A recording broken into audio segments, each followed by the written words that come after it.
शादी का माहौल पूरे हवेली में इस तरह सजाया गया था जैसे मानो कोई बड़ा त्योहार हो।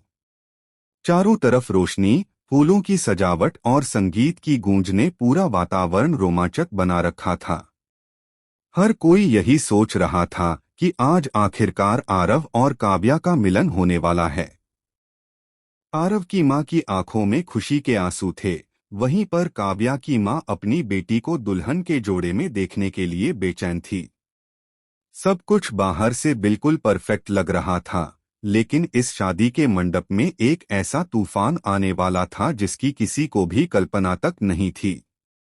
दूल्हा आरव सेहरा बांधकर घोड़ी से उतरता है और स्वागत के बीच उसका चेहरा गर्व और संतोष से चमक रहा था।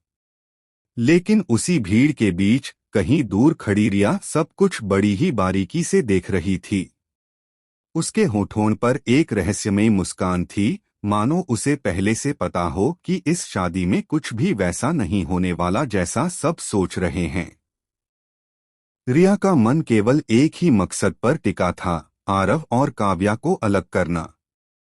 लेकिन इस बार उसने ऐसा खेल खेला जिसकी गुत्थी को सुलझाना आसान नहीं था। मंडप में बैठने का समय आता है और सब लोग दुल्हन के आने का इंतजार करने लगते हैं। घर की महिलाएं उत्साह से गुनगुना रही थीं, बच्चे हंसी मजाक कर रहे थे और बुजुर्ग मंत्रोच्चार सुनने के लिए पंडित जी के पास जा बैठे थे। तभी अचानक गुलाब सिंह की हवेली का दरवाजा धीरे धीरे खुलता है और अंदर से लाल जोड़े में सजी एक दुल्हन प्रवेश करती है। चेहरा घूंघट से ढका हुआ था, हाथों में मेहंदी और चूड़ियों की खनक थी, लेकिन चालढाल में एक अजीब सा आत्मविश्वास झलक रहा था। सबने सोचा यही तो काव्या है। लेकिन असली सच तो कुछ और ही था। काव्या उस वक्त कमरे में बंद थी और दुल्हन बनकर मंडप में पहुंची थी खुद रिया। रिया ने इस खेल को इतनी सफाई से खेला कि किसी को भनक तक नहीं लगी। काव्या को उसने बहाने से कमरे में बुलाया और चालाकी से दरवाजा बाहर से बंद कर दिया। बेचारी काव्या दरवाजा पीटती रह गई, लेकिन शोरगुल और ढोलनगाड़ों की आवाज में किसी ने उसकी आवाज नहीं सुनी। उधर रिया ने दुल्हन का जोड़ा पहनकर अपनी जगह ले ली और पंडित जी के मंत्रों के बीच उसका विवाह आरव से होने लगा। पर कहानी का असली ट्विस्ट अभी बाकी था। ईशा, जो इस शादी में खास मेहमान के तौर पर आई थी और जिसे अंदर से आरव के प्रति एक हल्का सा लगाव भी था, अचानक कमरे की तरफ जाती है। उसे कुछ गड़बड़ का आभास हुआ।